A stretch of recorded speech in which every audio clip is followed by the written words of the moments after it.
relationship must, we put that in capital letters, go through to get to happy ever after. And there are 5 stages, and I think I might best describe this by actually going through the motions, because this is the way I tend to do it with my clients. So in the beginning, we are 2 individuals. We haven't yet met each other, living our own life, doing our own thing, whatever that happens to be, experiencing our own experience and accepting, you know, what it is that we are experiencing as being the truth for us, and making certain decisions about our life from that experience. So we are 2 individuals. We meet at some point in time, you know, maybe lock eyes across a dance floor, or, you know, stumble upon each other out somewhere on the beach or something. Generally, because there is some chemistry already present, we lock into each other. Okay, and this is this is pre-stage 1, this becomes stage 1. There are 5 stages. So stage 1 then is the honeymoon, or what we call the honeymoon. It's like a freak of nature that we have little rose-coloured glasses on, and we just don't see what's the truth about ourselves or about the other, because we're just sort of wrapped up in this beautiful magic that is called love. Okay, it's infatuation, obviously, because it doesn't have a shred of truth to it. But if we didn't have it, none of us would come together at all. And indeed, the world would probably cease to exist as we know it. So it's a necessary part of the relationship. And for some people that might last a few weeks, for some people it might last a few months, and for some people they try and make it last for years, but often it just doesn't. Because invariably, this becomes stifling. There's no movement, there's no room, there's no real clear indicator of where I begin or the other ends. We're so enmeshed with each other that we actually come to a very unhealthy place, and invariably our relationship would stop still if something didn't happen. What should happen, and does happen in every healthy relationship, is that one person, and generally one person before the other, says, this is a bit stifling for me, I need to find my life again. Because here there's no space for anybody else or anything else. And we all know that feeling where we just want to be together 24/7. We just don't have eyes for anything or anyone else.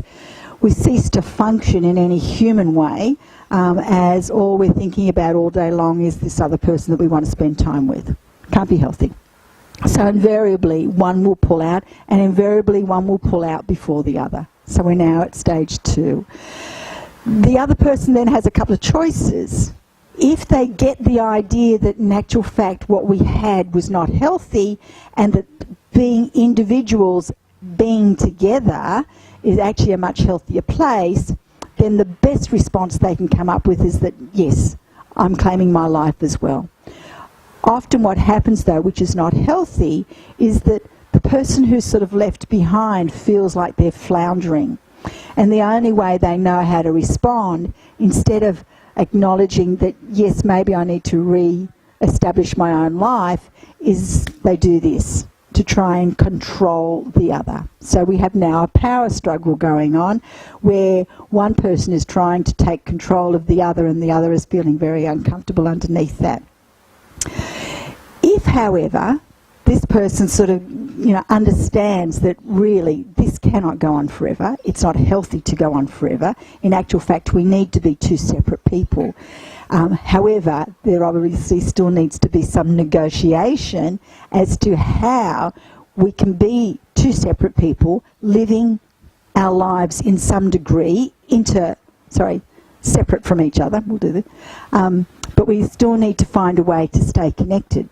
Because I think it was raised before, the risk is that if we keep doing stuff on our own, we're going to lose contact with each other. So the challenge then is, and this is steps 3 and steps 4, the challenge then is to find a way to reconnect with each other on a fairly regular basis to keep the relationship alive while still living our own life. Now, while this might be the ideal, that we flow in, we flow out, we flow in, we flow out, and things go along honky-dory, invariably what happens is that one person goes and does a personal development course, or goes and sees a therapist, or does something like that, and they actually shoot ahead, sometimes also leaving the other person floundering. So then they've got to do some work too to catch up. So it invariably sort of follows that sort of path rather than this sort of path. Okay. So if we can do this, what we're doing then is we're supporting each other through our own learning so that we can actually contain that relationship and continue that relationship. While at the same time, this is the interdependence, while at the same time having our separateness from each other as well. Okay. If we can find some way through all of that, and if we continue to support each other, and as long as one of us doesn't get distracted by something else and fly out of this relationship altogether, then we come to this place, which is stage 5, which is when we become much greater than who we are as individuals. And I sort of like to describe this as being connected with each other with a silver thread that just binds us ever so lightly with each other. But what it does, most importantly, is that it creates a space in which our family, our friends, our community, and everybody can find about. There's a comment down there. What's the word?